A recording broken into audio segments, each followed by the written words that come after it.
What's going on, everybody? This is D Man, this is Cam.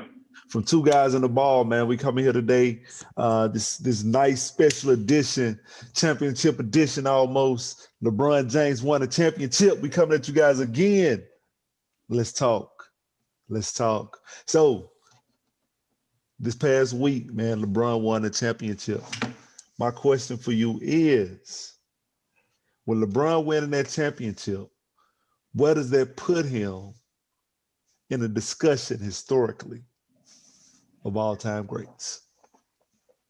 So I feel like LeBron was already up there just because of the amount of the level that he's played out for the amount of seasons that he's played at. Uh-huh. I don't know, but basketball is weird, man, because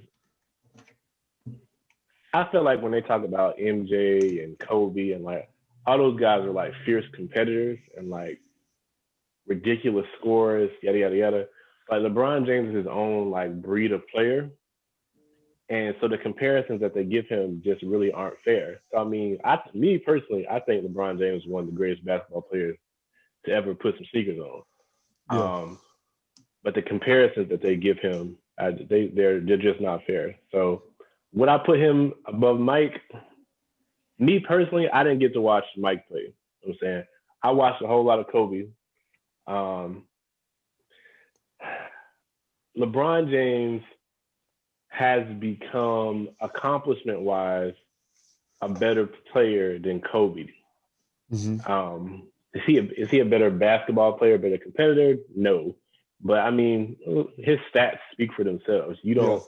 I think he's averaged more rebounds, more assists, and more points on every team that he's took to the finals. Like, yeah, it's been him the whole time. So yeah, I mean you got to respect his finals. He averaged 29, almost 30, 29.8, 30 points a game.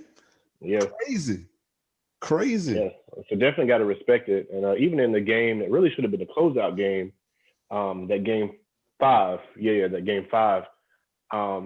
His stat line was stupid, man. He 40 points, 13 rebounds, 11. It was crazy, man. So that's what Brian do, man. I think historically LeBron is up there with some of the greats, man. Now, I don't like getting into that the greatest of all time type debate. Right now in this era, LeBron is the greatest of this era. Oh, hands down. Right now, I mean, in this era that he's playing in. LeBron is a complete player, an all-around player. He can pass. His shooting has come along. He can shoot now. He can drive to the hole. No one can stop him. And that's crazy because he is 17 year? Yeah. I think he can go strong to 20. And if he can go strong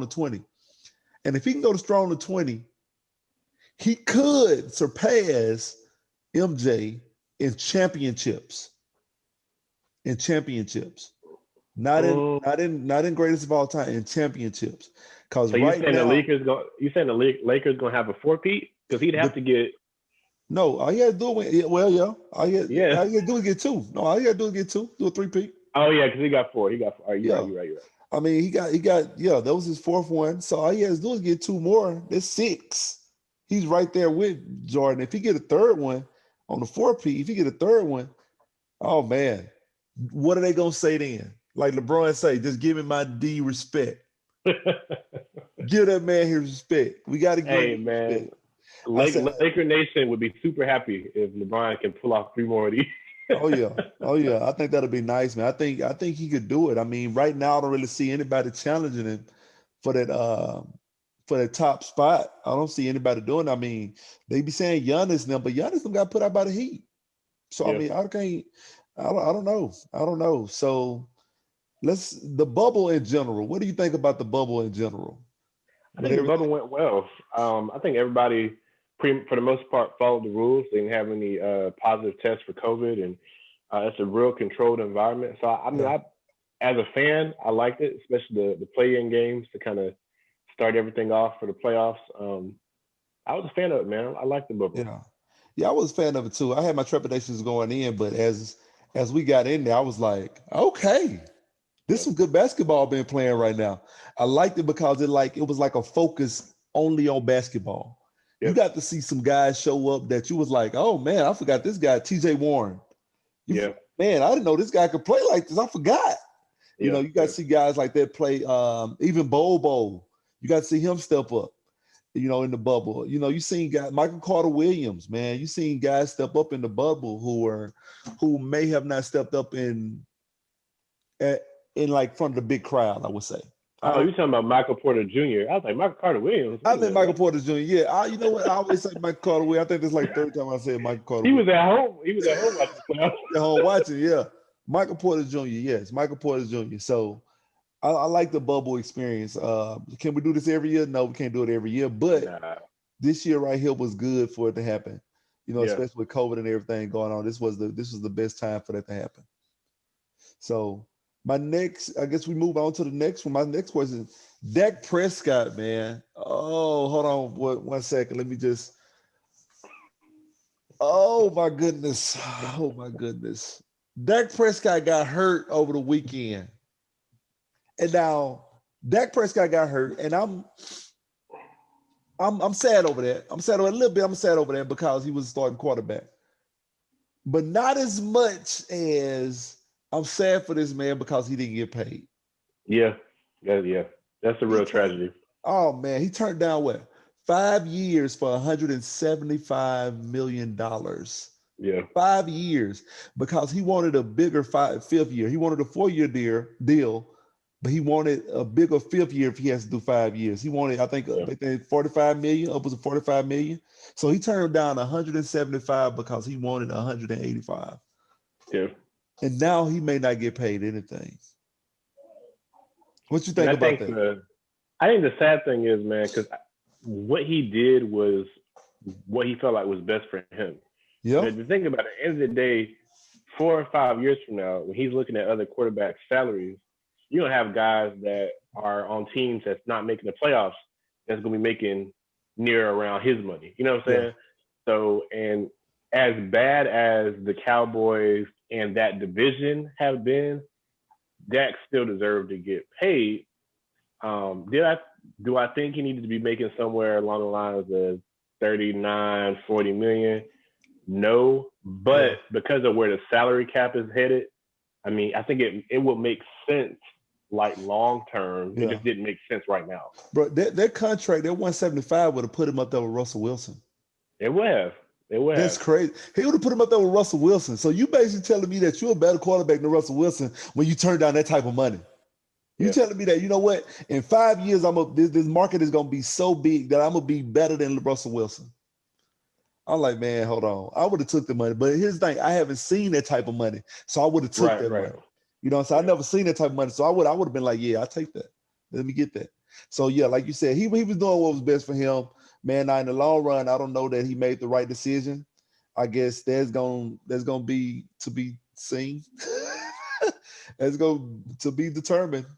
I don't know if he made the right decision, but to be determined. Now, as a Cowboys fan, what do you?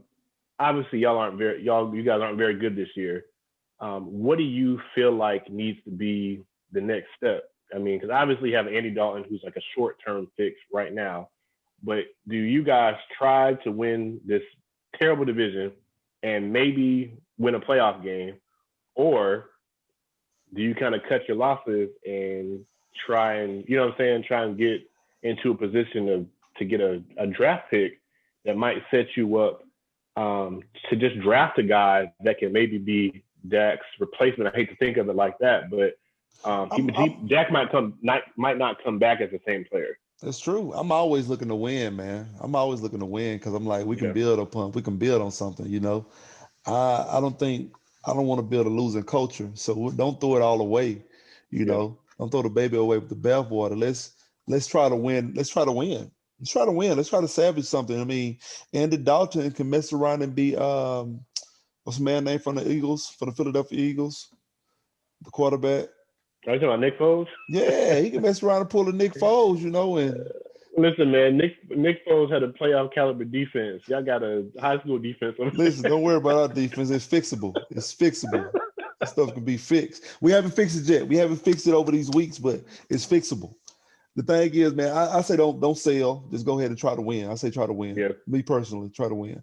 But we'll see what happens, man. We'll definitely see what happens. And with that being said, we go to shoot or pass. And let's segue with that same question you just asked me. We're gonna segue into: are you shooting or passing the Cowboys without Dak? Oh, that's a hard pass for me. He wasn't even keeping them in games. Yeah. He was getting them back into games. Yeah. And I think to throw the ball as many times as he does, I don't think Andy Dalton is going to be able to do that. Yeah. Even if they run the ball a lot more with Zeke, man, I think y'all probably got maybe 3 or 4 more wins on y'all schedule. I don't see y'all making the playoffs, to be completely honest with you. Okay. Well, you know what I'm gonna do? I'm gonna shoot it, baby. I'm gonna shoot it. Why am I gonna shoot it? Let me tell you why I'm gonna shoot it. Because now we get back to the basics. We get back to running the ball with Ezekiel Elliott, the man that we brung back there to put in the backfield to be the franchise player. We start running the ball with him, putting the ball back in his hands, running. Listen, and then they're gonna open up the passing. We got Wilson out there gonna go get him some balls. We got Gallup gonna go get him some. You know what I'm saying? And that old guy from Alabama, I don't even want to say his name. He gonna come out there, he gonna go get him some. So I'm saying we're gonna open up some passing lanes when we start running that thing. So I'm shooting it, man. I'm gonna go ahead and shoot it. We'll see though. We'll see. We'll see.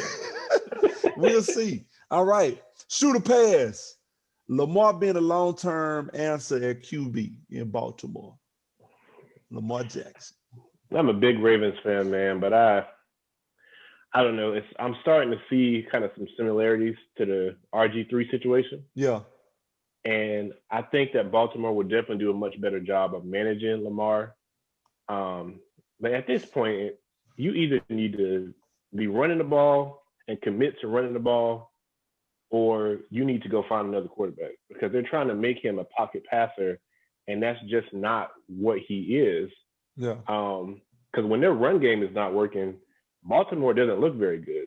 Yeah. Because he's not the guy to drop back 20, 25 times a game and get his team, you know what I'm saying, over the hump and take them to places. Look at the playoff games. Yeah. It becomes a lot harder to run the ball in the playoffs. 0-2 in the playoffs right now. First round, you know what I'm saying? First round exit. So I'm pass on that, man. Unfortunately, I'm gonna have to pass on it. Okay, for right now, I'm gonna shoot it. I'm gonna shoot that one for right now. Shoot a pass. Ty Lewis, Clippers head coach. Man, so I'm gonna say shoot simply because it brings some like a fresh face.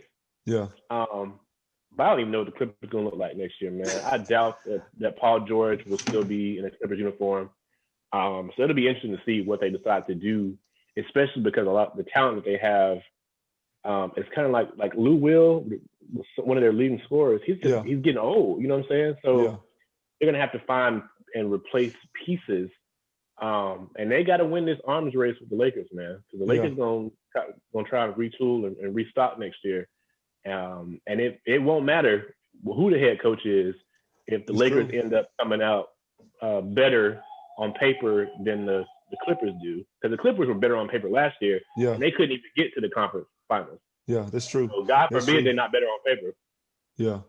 I'm going to shoot it because it ain't much you can do as a coach when you got freaking Kawhi Leonard, Paul George, and those guys. It's like you just sit back and cross your hands and like just wait. So I'm going to shoot it. Last one. The Heat going after Giannis. Shoot a pass. I'm gonna shoot on that. I think it'd be a great fit for him. Especially because he has so many guys. The Heat have so many guys. I'm talking about not guys that can shoot, guys that can shoot. You know what I'm saying? Like, these guys are some special kids, and he have a hard-nosed guy, Jimmy Butler, that it's the culture of Miami that I think would be a good fit for Giannis. Yeah. And Milwaukee just might be one of them places you can't win a title in. You know? Yeah. I'm going to shoot on that too. I think with Giannis being there, that'll be a big deal. I think that'll be a big deal. Surrounding him with a lot of shooters, that'll be a big deal. So with that being said, man, this is D. This is Cam. And it's Two Guys in the Ball. We'll catch you guys next time.